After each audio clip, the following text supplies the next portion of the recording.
Man, what a way to end Raw, huh? Stupid way to end Raw, if you ask me, in my opinion. And I could tell in the WWE Universe it was a stupid way to end Raw by having a mixed tag team match as ending at the end. It's not a main event worthy match. Despite it being a decent match, it felt flat as at the end of the show. And to top it off, you have Rusev once again losing in the match. This is the third time he lost to Bobby Lashley. The first time was TLC, if you'll remember that, last week. And this time in a mixed tag team match with Lana and Bobby Lashley defeating Liv Morgan and Rusev. The match itself, I'll admit, it was not bad for the time frame they had. Nothing seemed off. It was timed perfectly for the match. Lana was not bad in this match.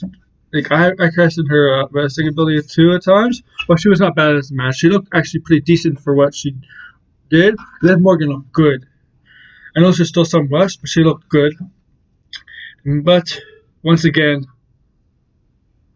this match fell flat, despite being a good match. Not good match, decent match. If you want to make this match more meaningful, have it a different top of the hour, not at the end. And I don't know about you, but Liv Morgan walking out with Rusev down to the ring looked so awkward. It did not look right. And this is what I think. It's going to lead to Rusev eliminating Bobby Lashley at the Royal Rumble. And maybe Liv Morgan eliminating Lana, or they both eliminate each other in the same match at the Royal Rumble. If they're in the Royal Rumble, right? That's another thing. Speaking of the Women's Royal Rumble specifically, only 4 competitors are announced. Charlotte, Sarah Logan, Alexa Bliss, and Nikki Cross. What the hell is this? They're not even building up the Royal Rumble for the women's. That's what 4 competitors. The only one they're building up is Charlotte. Okay, yeah. Build up Charlotte. Of course, she's one of the favorites to win a Royal Rumble. But you gotta build up other women. Especially on SmackDown. Look, Lacey Evans is in the mix of the rivalry with Bayley and Sasha. But there's other women on the card. You got Carmella, Dana Brooke, and Mandy and Sonya are busy with Otis and stuff. Who else? You got Tamina. I don't know. There's other women, right? I don't know. Build up some women. I know they're going to announce the women competitors this Friday or before the show, but come on. It's WWE. It's just 30 years in a row for the Women's Royal Rumble. And it's like you don't care anymore or something. Do it. You have one more show, SmackDown. Do it. Alright. Speaking of which, the Andrade Rey Mysterio match. It wasn't a bad match. It was an okay match. I mean, I like some moves that they did in the match involving the ladder, but there's some miscues. On top of the ladder, you had Andrade have Mysterio in the move, but Mysterio was reversed into a sunset bomb. Unfortunately, he let go too early, and and Andrade's back hit the ladder very hard, as it wasn't supposed to. There was a spot early in the match where Mysterio's on the ground, the ladder was gonna fall. He's lucky he saw it and moved out of the way quickly. That was not planned. You could tell that was not planned. And then when Mysterio was hanging, holding onto the title that was hanging, Andrade moved the ladder, so he was in the air hanging onto the title. And then obviously something was supposed to happen. Like Mysterio was supposed to go for let go of the title and do a hurricanrana onto Andrade. Obviously, that was a plan, but that was kind of a botch and mistimed. It looked like a power bomb. But the great thing is how that match ended with Zelina getting involved, of course, and Andrade doing his hammerlock DDT off the ladder onto Mysterio onto a ladder that was hanging on the rope and where the ladder is not sideways. You know how flat, but flat in the air. That was great, and I saw Andrade win. But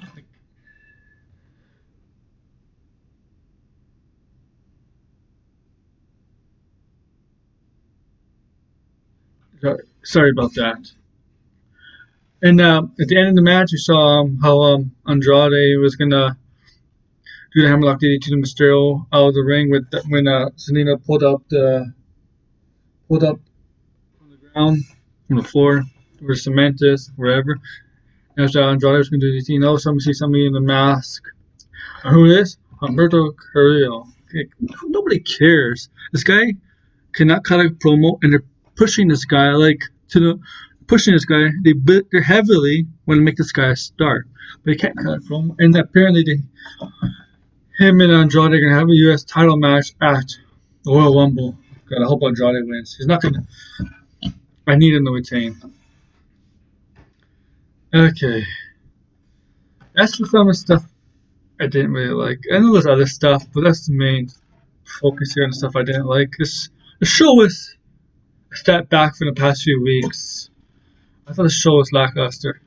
Aleister Black beating a guy, and as the guy charged him, he gave him his kick, finish him off. Okay, that's for what it's worth.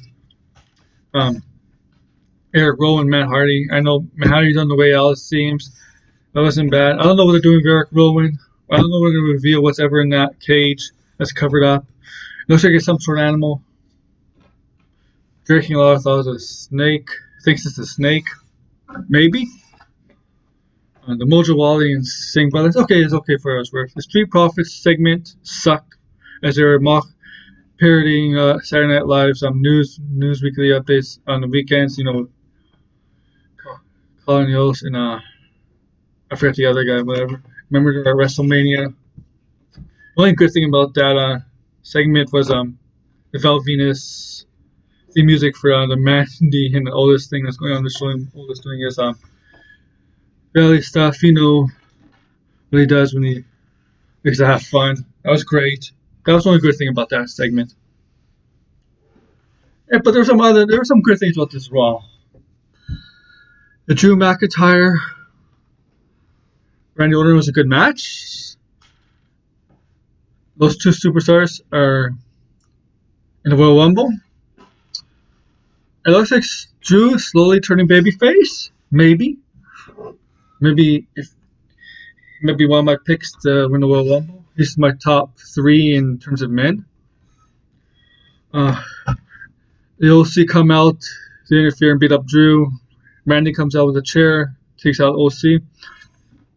And as you think everything is done, Randy sneakily RKO's Drew. Randy leaves the ring as he's going out the ring. Drew takes the mic, gets a mic, and basically says what he does best. How is it? The Royal Rumble is going to hit everybody's heads off with a Claymore kick. I'm paraphrasing here. And he's going to win the Royal Rumble, which I can see happening. I think it's a strong case.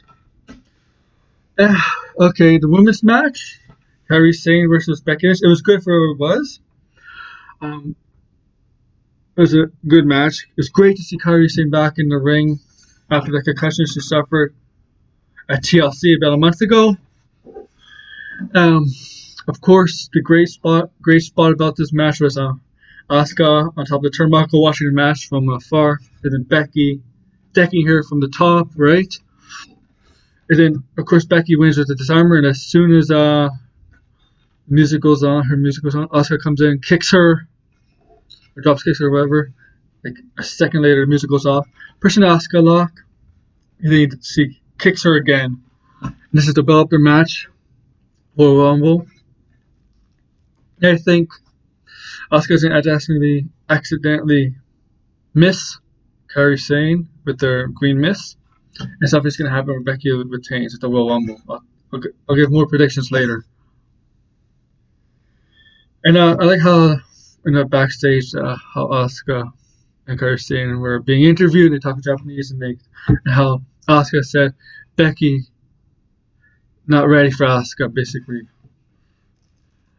And I like this part. I like the beginning of the show, how Seth Rollins, ALP, and Buddy Murphy came out to the ring, cut a promo.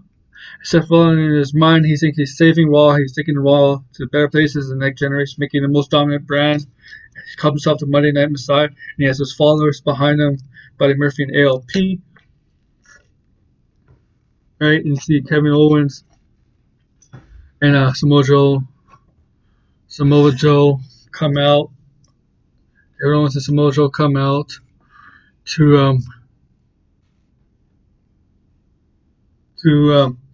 confront him. And then you have what's his name? The Viking Raiders come out. Viking Raiders come out and they brawl with Seth Rollins, AOP, and Buddy Murphy. And then Seth Rollins has been interviewed and wants a tag team title match with him and Buddy Murphy taking on the Viking Raiders. And this match was good. I didn't expect a title change here, but I think it makes sense. So Seth Rollins and Buddy Murphy defeat the Viking Raiders to become Raw's new tag team champions. And if you know this, Seth Rollins has been tag team champions with lots of multiple people before in his career in the WWE since 2012. Roman Reigns, Dean Ambrose, Jason Jordan, Braun Strowman recently, and now Buddy Murphy. Yeah, 5 different people. And I love the pose on the stage with LP coming out, with Buddy Murphy and Seth Rollins pose with the titles, and LP is right beside him. This is like, I like the Seth Rollins now as a heel. I like how they're using him as a heel, making him as a savior. His shirt's amazing too. I love that shirt. I gotta buy it. I love the Monday Night Messiah persona of Seth Rollins. So yeah, okay, yeah. I'm gonna end on a positive note there. Raw was mixed bag tonight or yesterday. I don't know what to say. They got to build up the women's Royal Rumble better. That's all I got to say. Hopefully SmackDown they do a little bit more of that. Thank you. Like, subscribe, and comment.